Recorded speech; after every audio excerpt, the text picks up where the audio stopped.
বিএনপির অনেক শীর্ষ নেতা আওয়ামী লীগের রাজনীতি প্রতিষ্ঠা করার জন্য নানা রকম ফর্মুলা দিচ্ছেন। একটি রিফাইন্ড আওয়ামী লীগ যদি আসে এবং আওয়ামী লীগের যে সকল লোক অন্যায় করেনি, দুর্নীতি করেনি, কিংবা আওয়ামী লীগ যদি শেখ পরিবার মুক্ত হয়ে একটি ভিন্ন মাত্রার নতুন নেতৃত্ব নিয়ে রাজনীতিতে আসতে চায়, সেক্ষেত্রে বিএনপি নামক যে দলটি, সেই দলটি আওয়ামী লীগকে প্রতিপক্ষ হিসেবে চাচ্ছে। এবং এই আওয়ামী লীগের সম্পর্কে বিএনপির যে ইতিবাচক চিন্তা এবং চেতনা, এটি নিয়ে বিএনপির বিরুদ্ধ শক্তি এবং আওয়ামী লীগ বিরোধী শক্তি তারা উঠে পড়ে লেগেছে। এমনকি একসময় জামাতের আমির আওয়ামী লীগকে ক্ষমা করে দেওয়ার ব্যাপারে যে ইতিবাচক কথা বলেছেন বা বলেছিলেন, তাকেও কিন্তু সমালোচকরা মারাত্মকভাবে আক্রমণ করেছে। এখন যারা সমালোচনা করছেন এদের একটা বিরাট অংশ উগ্র, বিরাট অংশ তরুণ এবং দেশের যারা রাজনীতির যে ইতিহাস এবং ঐতিহ্য এই সম্পর্কে ওয়াকিবহাল নন।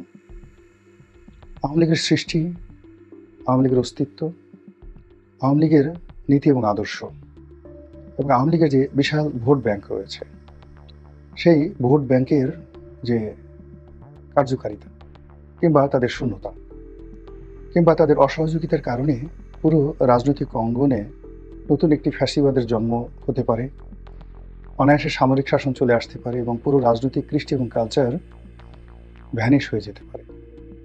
এই জিনিসগুলো দেশের সিনিয়র যারা রাজনীতিবিদ তারা যেভাবে বুঝেছেন, তরুণরা সেই জিনিসগুলো বুঝতে পারেননি, ফলে তারা বিদ্রোহ করছেন।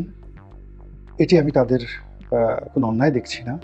তরুণদের তারুণ্য, তাদের রক্তের যে গরম এবং তাদের যে ঐতিহ্য, তারা এরকমই করবেন এবং আমাদের দায়িত্ব হলো তাদেরকে বোঝানো এবং তাদের কাছে সত্যিকার ইতিহাস তুলে ধরা। আপনি জানেন যে বাংলাদেশে যে কজন মানুষ আওয়ামী লীগের দ্বারা ক্ষতিগ্রস্ত হয়েছেন তার মধ্যে জনাব মাহমুদুর রহমান মান্না, না ঠিক আমাদের সম্পাদক জনাব মাহমুদুর রহমান, তিনি অত্যন্ত ক্ষতিগ্রস্ত একজন মানুষ।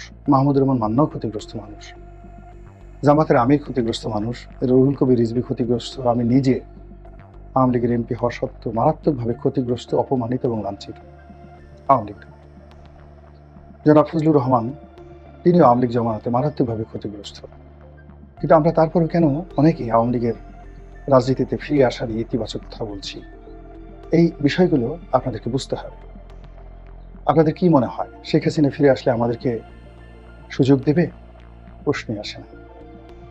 বরং তার জমানাতে তার যে পতন হয়েছে, আমাদের মতো কিছু মানুষের কথা, লিখনি, এটা ফ্রান্সে যেভাবে রুশোর বক্তব্য দ্বারা পুরোটা রেভলিউশন হয়েছিল, বাংলাদেশে আমি গোলাম মোল্লা রনির মতো এরকম শত শত কলম যোদ্ধা, শত শত কণ্ঠযোদ্ধা, যাদের কারণে রাত জেগে জেগে গত 12 বছর, 13 বছর, 15 বছর ধরে আমরা মানুষের স্মৃতিপটে আওয়ামী লীগ সম্পর্কে যে নেতিবাচক ধারণা তৈরি করছি, তার জন্য দুনিয়ার সব মানুষ ক্ষমা করলেও শেখ হাসিনা ক্ষমা করবেন না। তা সত্ত্বেও আমরা আওয়ামী লীগকে চাচ্ছি। বোঝার চেষ্টা করুন, যখন শহীদ প্রেসিডেন্ট জিয়াউর রহমান ক্ষমতায় এলেন, যারা বিএনপি করেন তাদের খুব মনোযোগ সহকারে শুনবেন। বিএনপি করলে যে তারা বিএনপি ভালো জানেন, নট লাইক দ্যাট। বিএনপির ইতিহাস অনেকে বিএনপি যারা করেন জানেন না। বিএনপির মূল যে থিম, বিএনপির মূল যে গঠনতন্ত্র, 4 জন লোক দ্বারা এটি গঠিত হয়েছিল। 1 নম্বরে ছিলেন ফরিদপুরের আব্দুল হামিদ চৌধুরী। আপনারা জানেন তিনি কে? তিনি আওয়ামী লীগের ফাউন্ডার, সাংগঠনিক সম্পাদক, বঙ্গবন্ধুর ক্লাসমেট, ঠ্যাঙ্গামারির জমিদারের সন্তান, 1954-এ প্রথম এমপি হয়েছিলেন। শহীদ প্রেসিডেন্ট জিয়াউর রহমানের যে আহ্বানে সাড়া দিয়ে এই প্রথম তিনি এসেছিলেন এই যে বাংলাদেশে জাতীয়তাবাদ এবং গঠনতন্ত্র বিএনপির হাতে দেওয়ার জন্য, আওয়ামী লীগের লোক। এরপরে কে এসেছিলেন? জনাব ফেরদৌস আহমেদ কুরেশি, ডাকসুর ভিপি। ডাকসুর ইতিহাসে ওনার মতো এত মেধাবী লেখাপড়া জানা মানুষ কেউ আসেননি। এরপর কে ছিলেন? মাহফুজা নামের আব্বা আবুল মনসুর আহমেদ, আওয়ামী লীগের নেতা।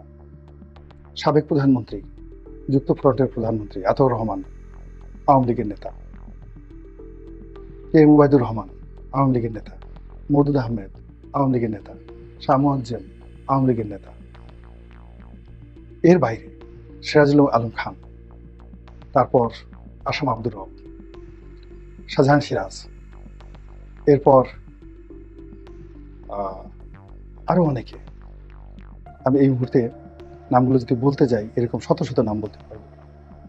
তোফায়েল আহমেদের মতো মানুষ, তারা সবাই যার যার অবস্থানে থেকে শহীদ প্রেসিডেন্ট জিয়াউর রহমানকে সাহায্য করেছেন যখন আওয়ামী লীগকে সংগঠন করা যাচ্ছিল না। প্রেসিডেন্ট জিয়া চেয়েছিলেন যে এখন ডক্টর মোহাম্মদ ইউনূসের মতো তিনি যখন ক্ষমতায় এলেন, তিনি চেয়েছিলেন একটি নির্বাচন হোক, আওয়ামী লীগ আসুক, সংগঠিত হোক এবং আওয়ামী লীগের উপর তার একটা প্রভাব থাকুক। কিন্তু আওয়ামী লীগকে আসলে ওই মুহূর্তে সংগঠিত করা যাচ্ছিল না কোন অবস্থাতে। অনেক চেষ্টা করা হয়েছে, অনেক সময় নেওয়া হয়েছে, প্রায় 1.5 বছর সময় নেওয়া হয়েছে। আওয়ামী লীগ মিজান হয়েছে, আওয়ামী লীগ যাকে বলা হয় মালিক উকিল হয়েছে, তারপরে টাঙ্গাইলের এক ভদ্রলোক ছিলেন আওয়ামী লীগের, এই মুহূর্তে আমার নাম মনে আসতেছে না। এইভাবে 3 থেকে 4টি গ্রুপ আওয়ামী লীগের মধ্যে হয়ে গেল, কিন্তু আওয়ামী লীগ একত্র করা যায়নি। কিন্তু জিয়াউর রহমান আওয়ামী লীগকে একত্র করে আওয়ামী লীগের মাধ্যমেই রাজনীতিটা চালাতে চেয়েছিলেন। খন্দকার মুশতাক বঙ্গবন্ধুকে হত্যা করেছেন, খুনিরা বঙ্গবন্ধুর পরিবারের সবাইকে হত্যা করেছেন, কিন্তু আওয়ামী লীগকে কিন্তু বেছে নিয়েছে, আওয়ামী লীগের নেতাদেরকে বেছে নিয়েছে এবং আওয়ামী লীগের অনেকে আনার চেষ্টা করেছে, তারা পারেনি, কিন্তু আওয়ামী লীগকে বাদ দেয়নি। দিস ইজ হিস্ট্রি, এটাকে বুঝতে হবে। তো জিয়াউর রহমান সাহেব যখন পারলেন না আওয়ামী লীগকে ঐক্যবদ্ধ করার জন্য, তখন তিনি যে বিএনপি করলেন, সেই বিএনপির মূল যে ফাউন্ডেশনটা, সেটা আওয়ামী লীগের হাত দিয়ে। এখানে শুধুমাত্র যে কাজটি হলো, দল গঠন থেকে শুরু করে সব কিছুর মধ্যে বাঙালি জাতীয়তাবাদের পরিবর্তে বাংলাদেশি জাতীয়তাবাদটা ঢুকিয়ে দেওয়া হলো। কিন্তু সংগঠন করা এবং সংগঠনকে তৃণমূলে পৌঁছে দেওয়া, রাষ্ট্র ক্ষমতা পরিচালনা থেকে শুরু করে সব কিছুর মধ্যে মূলত আওয়ামী লীগের সেই দীর্ঘদিনের মেধা, শ্রম, এই জিনিসগুলো রয়েছে। মাওলানা আব্দুল হামিদ খান ভাসানী এবং তার সঙ্গে আব্দুল্লাহ নোমান, কাজী জাফর আহমেদ থেকে শুরু করে যে সকল বামধারা রাজনীতিবিদ, এমনকি মতিয়া চৌধুরী, রাশেদ খান মেনন, তারা অনেকটা নিউট্রাল থেকে জিয়াউর রহমানকে কিন্তু সহযোগিতা করেছিলেন। কমরেড মনির সিং থেকে শুরু করে আরো অনেকে, কমিউনিস্ট পার্টির। এর কারণ হলো যে তিনি এই আওয়ামী লীগ নামক যে দলটিকে ধ্বংস করতে চাননি। ফলে বাংলাদেশে কোনো রাজনৈতিক অনৈক্য সৃষ্টি হয়নি, রাজনৈতিক সংঘাত সৃষ্টি হয়নি, বরং জাসদের সাথে বঙ্গবন্ধুর যে সংঘাতটা ছিল, সর্বভারতের সাথে যে সংঘাত ছিল, সেই সংঘাত জিয়াউর রহমান খুব দ্রুত নিষ্পত্তি করে ফেললেন। ফলে খুব অল্প সময়ের মধ্যে তিনি দেশটিকে সফলতার স্বর্ণ শিখরে নিয়ে যেতে পেরেছিলেন। কিন্তু এখন যা হচ্ছে সেটি হলো রাজনৈতিক সংঘাত। এই সংঘাত হলে ইউনূস সাহেব টিকবেন না, এই সংঘাত হলে ছাত্ররা টিকবেন না, এই সংঘাত হলে আবার নকশাল তৈরি হয়ে যাবে, আবার আল কায়দা তৈরি হয়ে যাবে, আবার আইএস তৈরি হয়ে যাবে। এটা বিএনপির লোকজন বুঝেন, এটি আমার দেশের মাহমুদুর রহমান বোঝেন, এটি মাহমুদুর রহমান মান্না বোঝেন, আমাদের মতো লোকজন আমরা বুঝি। এই জন্য আমরা একটা রাজনৈতিক কালচার তৈরি করার চেষ্টা করছি, শেখ হাসিনা বা শেখ পরিবার বা এস আলমদের মতো দুর্নীতিবাজদেরকে প্রতিষ্ঠা করার জন্য নয়। যখন এরকম একটা পরিশুদ্ধ পরিবেশে রাজনীতি করার সুযোগ আসবে, বিশ্বাস করেন যে আবর্জনাগুলো একবার ডাস্টবিনে চলে গেছে, সেগুলো আর কখনো বাংলাদেশে ফিরে আসতে পারবে না। 1973 থেকে 1975 পর্যন্ত বঙ্গবন্ধুকে যারা ডুবিয়েছেন, যে সমস্ত কুলাঙ্গার, খোঁজ নিয়ে দেখেন তারা এখন পর্যন্ত রাজনীতিতে প্রতিষ্ঠিত হতে পারেনি। 2009 থেকে 2025 সন পর্যন্ত, 24 সন পর্যন্ত যে সকল কুলাঙ্গার শেখ হাসিনাকে আওয়ামী লীগকে ডুবিয়েছে, তারা কোনোদিন রাজনীতিতে আসতে পারবে না।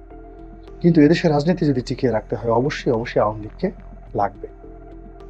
এবং বিএনপির সিনিয়র নেতৃবৃন্দ যেভাবে এই বিষয়টি বুঝতে পেরেছেন, সেইভাবে বিএনপির তৃণমূল যদি বুঝতে পারেন এবং তারা যদি শহীদ প্রেসিডেন্ট জিয়াউর রহমানের রাজনীতিটিকে আপহোল্ড করে একটি পরিশুদ্ধ রাজনীতি তৈরি করেন, তাহলে বিএনপির মধ্যে যে সকল এস আলম আছে, বিএনপির মধ্যে যে সকল দরবেশ আছে, তারাও এই দেশ ছেড়ে পালাবে, তাদের কবর রচিত হবে। যারা তরুণ বন্ধু এখন নেতৃত্ব দিচ্ছেন, আল্লাহ মানুষের হাতে হঠাৎ করে নেতৃত্ব দেন এবং এই নেতৃত্ব বেশি দিন থাকে না, যদি মানুষ এটার আম্মা বিনিয়ামতের রব্বিকা হাদিস, মানুষ যদি সেই নেতৃত্বের শুকর গুজার করতে না পারে। এখন হঠাৎ করে হক মহলা, হঠাৎ করে আল্লাহ, হঠাৎ করে আইএস, হঠাৎ করে তালেবান, হঠাৎ করে পাকিস্তান জিন্দাবাদ, ইনকিলাব জিন্দাবাদ, এই জিনিসগুলো আবেগী কথাবার্তা। এগুলো দিয়ে বিশ্বাস করেন পৃথিবীতে একটা ছোট সামন্ত রাজ্য প্রতিষ্ঠিত হয়নি। আপনারা অবাক হয়ে যাবেন যে ইসলামের ইতিহাসের সবচেয়ে যাকে জিন্দাওয়ালি বলা হয়, আওরঙ্গজেব। সেই আওরঙ্গজেবের ৫৩ বছর তিনি ভারতবর্ষ চালিয়েছেন। তার রাজ্যের সমস্ত বিখ্যাত বিখ্যাত উজির, আমির, ওমরা সবাই ছিলেন হিন্দু, শিখ, বৌদ্ধ, খ্রিস্টান, এমনকি ইংরেজ, ফার্সি, এমনকি ইহুদি। এবং তিনি শত শত হাজার হাজার মন্দির তিনি দিল্লির রাজকোষ থেকে সেগুলোকে নিয়মিত মাস করা দিয়ে চালাতেন। রাজনীতি ভিন্ন একটা বিষয়।